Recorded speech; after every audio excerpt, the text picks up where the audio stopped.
Okay, we're looking at our data set, and this is the same data set that we looked at in the multiple regression video. If you haven't seen that video yet, you probably are going to want to go take a look at it so that you have some sense of what variables we're looking at. Now, the point of this demonstration is to teach you about one-way ANOVA. And as you'll recall from your statistics class, a one-way ANOVA is used when you have a grouping variable or a nominal variable that's being used to predict a continuous, usually interval scale measured outcome. So in this case, our categorical variable that we're going to use as a predictor is gender here. And gender is represented by a 0 for women or 1 for men. Our outcome of interest that we're going to look at is the personality characteristic neuroticism. So our research question is, do women and men differ in terms of their level of neuroticism? And we're going to use one-way ANOVA to test this hypothesis.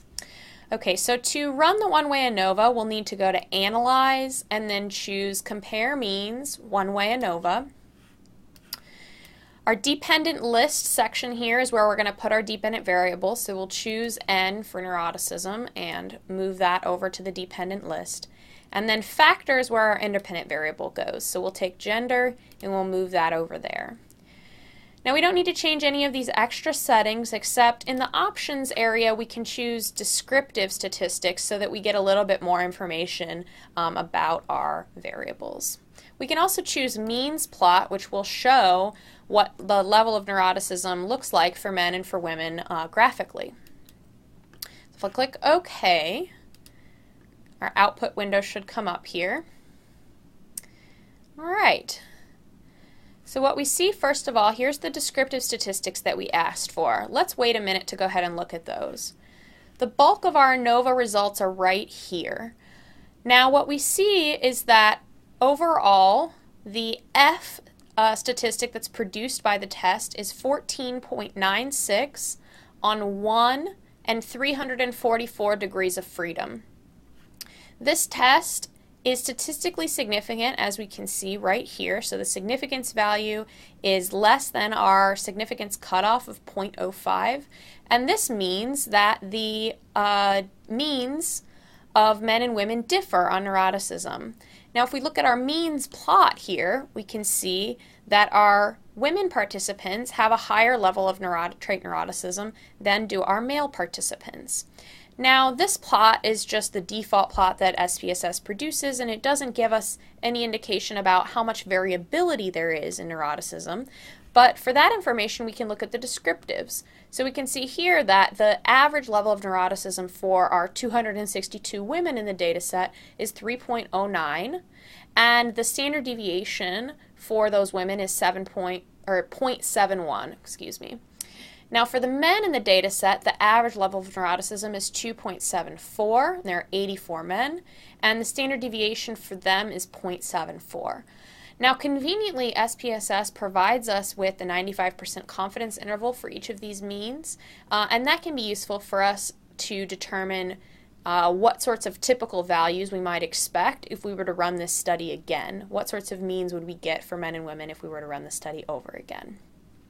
Now, unfortunately though, this way of doing the analysis doesn't give us any estimate of effect size, right? So we know that the result is significant, which suggests that men and women are significantly different from each other in this data set, but it doesn't tell us how large that difference is, right? We know that there's about a 0.35 scale point difference between men and women on our 5-point scale, but we don't really have any sense of how large that difference really is. So we need a measure of effect size to help us determine that. And to have SPSS produce this for us, we need to go into a different menu. So we'll choose Analyze, General Linear Model, and Univariate. And this is going to be our same one-way ANOVA that we just ran, but it's going to give us a little bit of extra information that the other menu, the one-way ANOVA menu, doesn't produce. So our dependent variable, again, is going to be neuroticism. Our independent variable will be gender. And then in the options area, we're going to choose descriptive statistics and estimates of effect size. Now if we want that plot, that means plot, we'll just go ahead and put gender in on the horizontal axis in the plots menu. Click add and click continue, and that'll produce a plot for us. Now if we click OK, we're going to get the same result again. So we're going to get our same output that we did before. Our gender effect is statistically significant with an F of 14.968 on 1 and 344 degrees of freedom. Our plot looks just the same, but now we get this extra information, this partial eta squared. And what partial eta squared tells us is how much variability in neuroticism that gender explains. So we can interpret this like a percentage. So it turns out that 4.2% of the variability in neuroticism is attributable to gender. That is to say, 4.2% of how much people vary in their neuroticism can be identified just by knowing their gender. So another way to say this is that if we know someone in our data set's gender, we are likely to know a little bit about their neuroticism, something about their neuroticism.